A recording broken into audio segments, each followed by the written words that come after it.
بعدم که خب معلوم است امریکا که ساکت نمی نشیند در برابر این کشوری نوپا که برخلاف مصالح و منافع امریکاست، آمد خب شیطنت کرد، کاری کرد که این انقلابی که در ایران شده است در جاهای دیگر اتفاق نیفتد.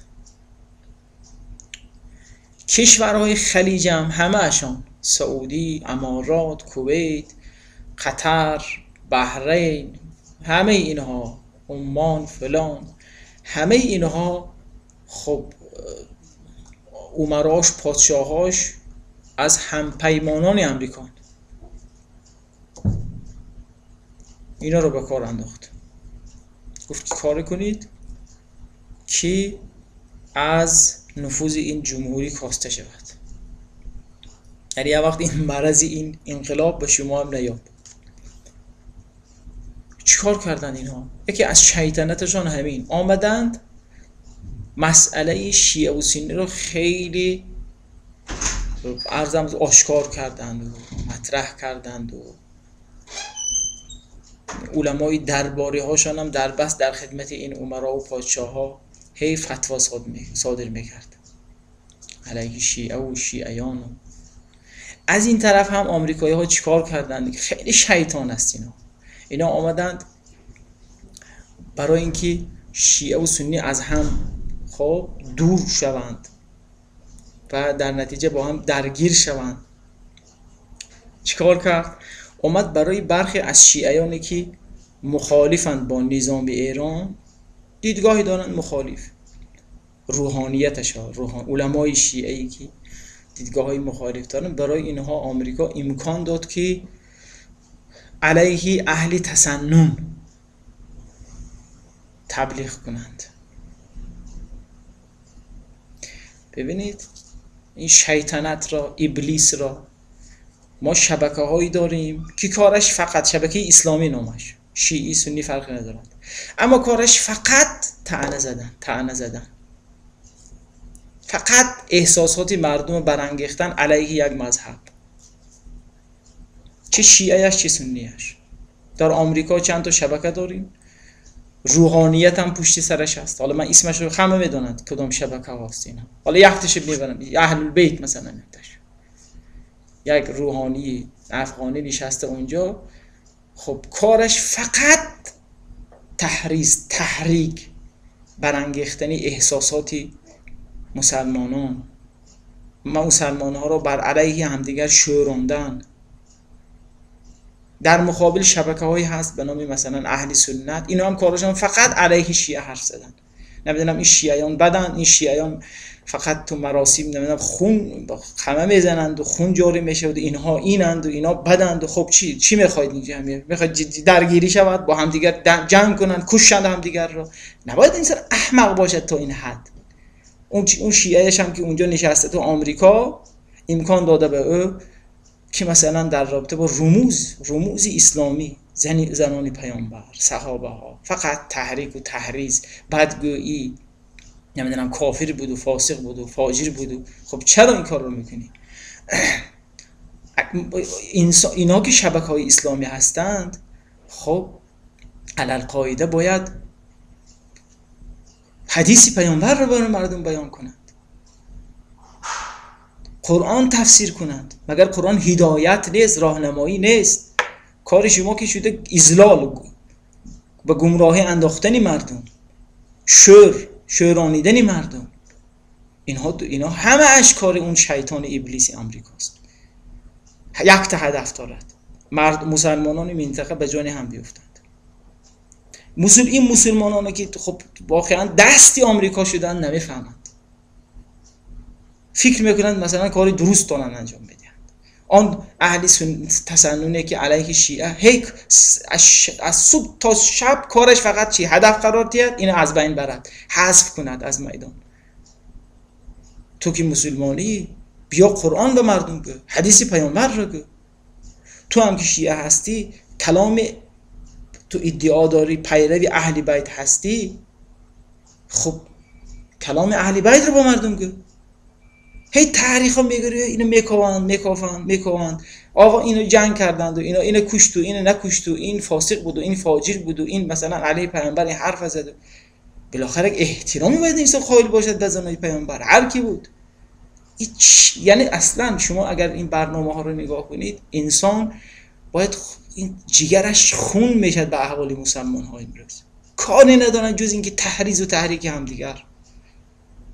نمیدونن پشتشون کی ها ایستاده است. اینا چرا مسلمان ها چشمشون به موارد اتفاق همدیگر نمیافتد؟ فقط اون مواردی 20% یا 30% که با هم اختلاف دارند. چرا اون سنی فقط دنبال این است که از شیعه یک عیبی پیدا کند؟ چرا این شیعه فقط به دنبال این است که از سنی یک عیبی پیدا کند و بر روح همه بکشد و ببینید این هم اهل سنت؟ مگر اهل سنت همه یزیدند؟ اون یزید مرد رفت ملعون. امروز یزیدی زمان آمریکاست. متوجه هستید؟ بعضی کاراش خیلی اسف انگیزی مسلمان.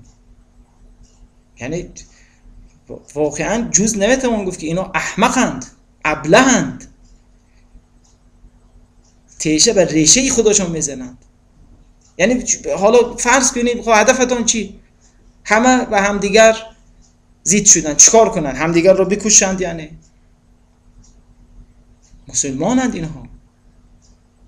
باید انسان چشمش به خوبی ها، فقط خوبی ها رو نگاه کند. این موارد اتفاقی که مسلمان ها دارند همه موحدند، یکتاپرستند. والله بالله گناه نکنند اینها با این کاراشون. یک حدیثی هست، حدیثی معروف، حضرت عیسی با حواریین یاران خودشون رد می شدند از یک جا و از یک مکانی که رد می شدند دیدن یک جسدی الاغ، همین خری مرده مدت پیش مرده است و دیگه پوسیده است و کرم گرفته و دیگه متعفن است. بعد این حواری هم شروع کردن به اینکه یکیش میگفت که نگاه کن این چقدر بد بوست، یکیش میگفت که نگاه کن این چرا این دومش چقدر بد صورت است، یکیش میگفت این گوشش نگاه کن. همه.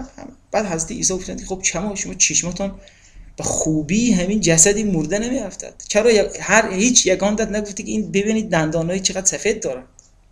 چرا چشمانتون به جای بد میافتد شما؟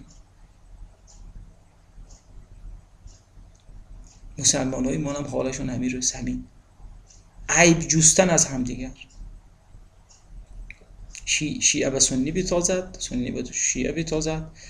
خب دیگه هم کارشون همین شده. این شبکه‌ها هم کارشون همین. درست نیستین.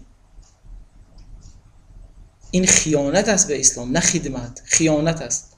والله بالله به خدا قسم این خیانت است به اسلام. اسلام آمده است که مردم رو نجات دهد، نه گمراه کند. توجه هستید؟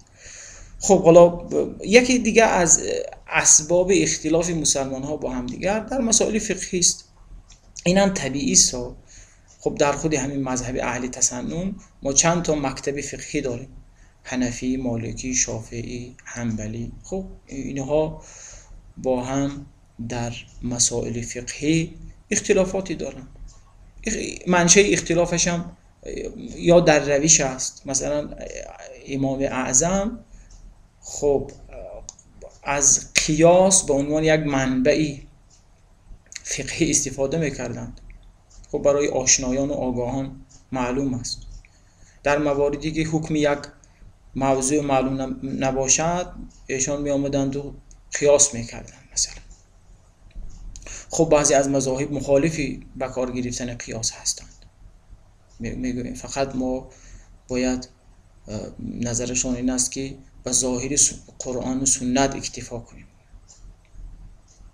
شدیداً از بکارگیری روش قیاس در استنباط احکام، استخراج احکام دینی منع میکردن. خب اشکالی ندارد. بعضی هم علتش این است که یکی یک روایت رو درست میداند، سندش رو صحیح میداند، یکی دیگرش نه، درست نمیداند، دلیل دارد برای خودش، لذا با اون روایت تمسک نمی کند، نمیچسبد، مثلا چنگ نمیزند. توجه هستید؟ خیلی یکی مثلا فرض کنید خبری واحد را حجت میداند در اعتقادات، اما یکی نه. اینا همش اختلافات جزئی است. هر کسی هم که گفت این اختلافات اصولی است، ریشه است، اشتباه میکند.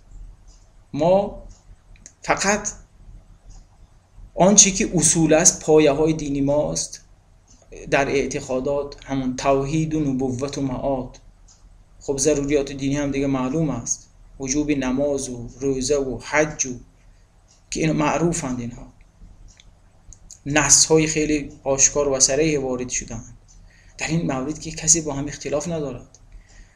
اختلاف مذاهب در این نیست که یکی گوید که نماز واجب است، یکی گوید که نه نماز واجب نیست. هر کسی هم که گفت نماز واجب نیست دیگه این از دایره اسلام خارج می شود، چون ضروریات دینی را قبول نکرده است.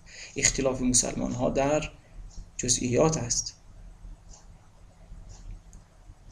متوجه هستید؟ لذا مسلمان ها باید این اختلافات رو تحمل کنند، همدیگر را تحمل کنند، چنانه که حضرت پیامبر تحمل میکردند. پیامبر هر چی را تحمل میکردند. اگر در زمان پیامبر بین مثلا احیانا بین خودی مسلمانان اختلافات بود، اگر نبود که در قرآن نمی اومد ولا تنازعوا، با هم نزاع نکنید،